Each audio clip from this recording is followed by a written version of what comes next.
Why was it allowed to happen? And what was the future like? But in order for us to understand the Rivonia trial, we've got to understand the things that happened before the Rivonia trial. See, one of the main political players in South Africa was, of course, the African National Congress. The ANC was formed in 1912. By then, it was known as the South African Native National Congress. Its aim was to unite African people. But even after the formation of the ANC in 1912, that government issued the Land Act of 1913. Now, that act took about 75% of the land of African people. By 1922, there was a growing number of young men that were leaving their villages so that they could go and work in cities like Johannesburg. When they went there, they thought they were going to a place that flows with milk and honey. But when they got there, they found that there was no honey and there was no milk at all. So, but government made it very difficult for them. But hey, let me tell you, in 1948, the National Party won the elections. Boy, I mean, I was not there, eh? But I can imagine how there were so many parties in that time. Eh? In fact, I can imagine how much Boerewors was eaten on that day. Yeah, and I can imagine how much music must have been playing all over the place.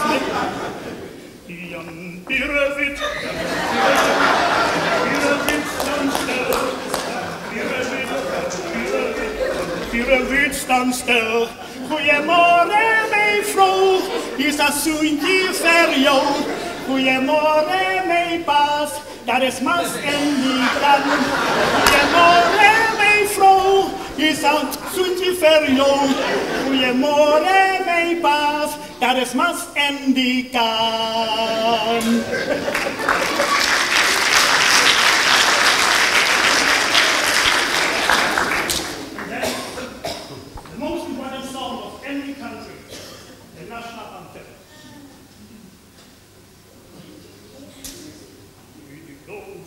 Onze jammer en de diepte van ons jeugd, voor ons eeuwige geberdes, waar die kransen aan voorgiet, voor ons verlaagde vlaktes, met die print van Osewa. Reis die stem van ons geliefde, van ons land Zuid-Afrika. Ons zal antwoord op jouw roepstem, ons zal over wat jij vraagt. Ons zal delen, ons zal sterven, ons voor jou Zuid-Afrika. Op jouw roepstem, ons nooit meer niet, ons altijd, altijd ja. De leven om te sterven, ja ons komt Zuid-Afrika.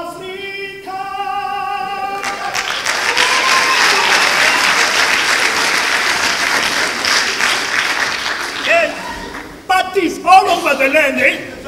But let me tell you, in Parliament, politicians were not in a party mood. And I'm telling you, those guys were not playing marbles, eh? In 1948, they introduced the Mixed Marriages Act. Now, the Mixed Marriages Act banned any marriages between two people of different races. So if you were married to a person of another race, that marriage was legally illegal. And then immediately thereafter, they introduced the Immorality Act. Now, the Immorality Act banned any sexual relations between two people of different races. So if you were found kissing a person of another race in the street, you had to explain. You had to explain whether you were kissing because you loved one another or you were kissing because you hated one another. Well, in those days, I could have kissed as many people I hated. But by now, it was very clear that this government was not going to be playing marbles. In 1950, they introduced the Group Areas Act.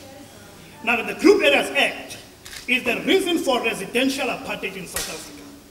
What it said was people of the different races should stay and own land and trade in their own separate corner. But if government wanted the land of another racial group, they could easily take it. And this is how forced removals came about in South Africa. You know, I remember My brother used to tell me about how our family was removed from District 6. He says he came home this afternoon and my father was in the house.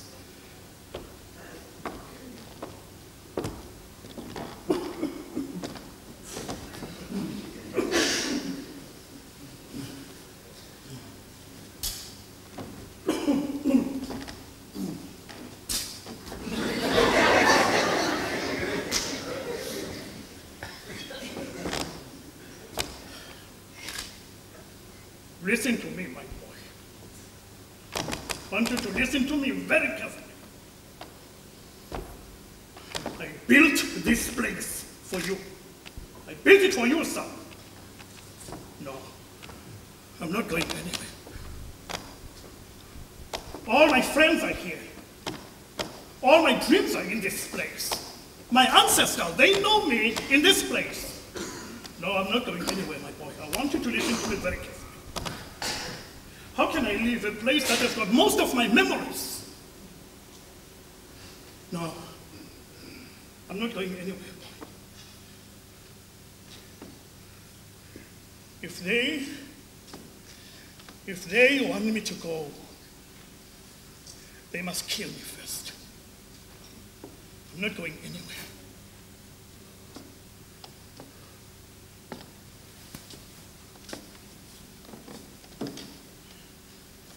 Yeah, it was bad. And then people started holding meeting after meeting. The people were angry. Everybody was getting themselves for the protection of their land. Over our dead bodies, they said. Over our dead bodies. It was tense. It was the same in Southern in Port Elizabeth, and it was the same in Sophia Town in Johannesburg. Families were splitting up in decisions. Others wanted to go, but many, they wanted to stay. There was tension. Fathers were going to lose their houses and children were going to lose their homes. The streets were beaten. Everybody was confused. People were singing, Sikhalela izwe lethu, Sikhalela izwe lethu, Mzulu nomxhosa nomsuthu hlanganani, wemzulu nomxhosa nomsuthu hlanganani, izophela iapartheid, izophela iapartheid, Mzulu nomxhosa. And then they came. Those big machines that they used to destroy people's houses, those machines were there. Police were there in their numbers. Trucks, they were there. And then an order was given for the destruction to begin, as if that was the cue. The song started from the beginning, man. And then police threw taggers. And then people started running from one direction to another direction. And then, drum, drum, drum,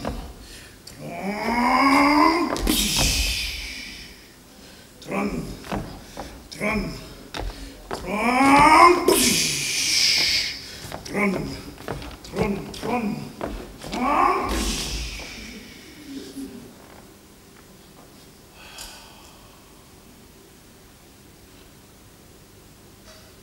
It was all over. People had left their homes. Others, they were struggling for their remaining goods.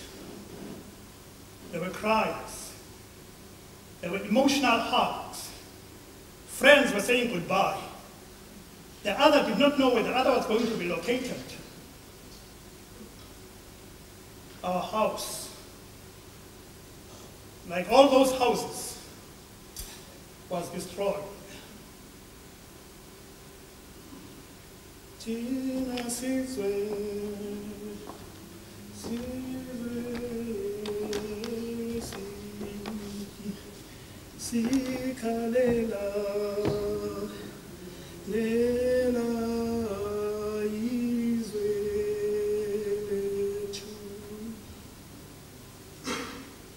But then, while all of that was happening, something else was happening within the African National Congress. You see, there was a group of young men like Nelson Mandela, A.P. Mda, and Anton Lembede. They took the ANC and they analyzed it, they looked at it, and in fact these guys, You see, the ANC, since it was formed, it had been talking to government and negotiating. These guys, they said, no, that time is up. We now want to form the African National Congress Youth League. And then it was formed. When the ANC Youth League was formed, it started changing things around. And I mean, they started calling for bus boycott, for strikes, and this was a big change within the ANC.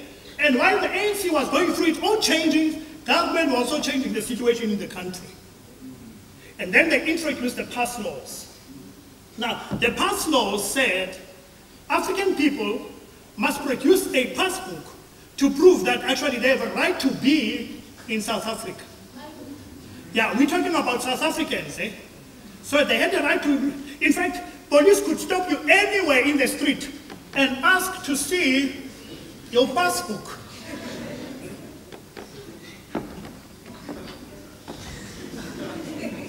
What is your passbook? You laughing at me? Huh?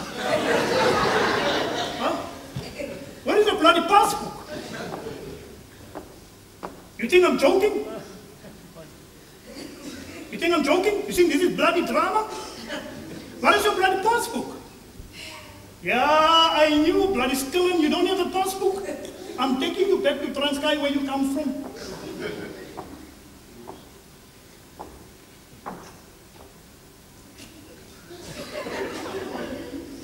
What is your bloody passbook? You look at me with that eye.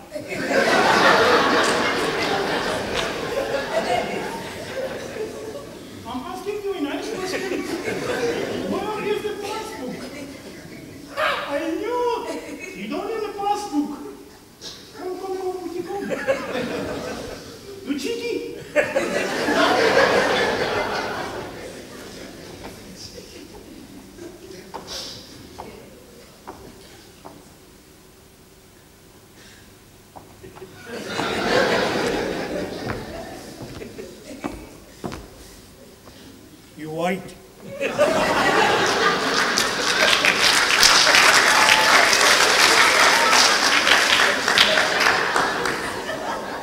And they could even come into your house anytime, eh? Magum, Sisi, Magum. Hey, Mama, Magum. Okay, if you don't like, if you don't open, then I still come in. Woof. Yeah, come. Yeah, I know that you're hiding a man who doesn't have a passport in this house. Varus, there you go. Yeah, hey, go, Puti, Hey, shut up, brother. Go, Puti. Hey, Sisi, I said you must shut up. Come. What is your bloody passport? Huh? What is your bloody passport? You don't have a passport. I knew. Hey, shut up, Sisi. If you don't shut up, I know you have to. Hey, what is your passport? Huh? What is your bloody passport? Come, show me. You, what is here? No passport. Poof, end of and come. Mama, hey, Sisi, shut up. Come, Puti, come. End of and yo. Poof, bastard. Yeah, eh? Those passbook.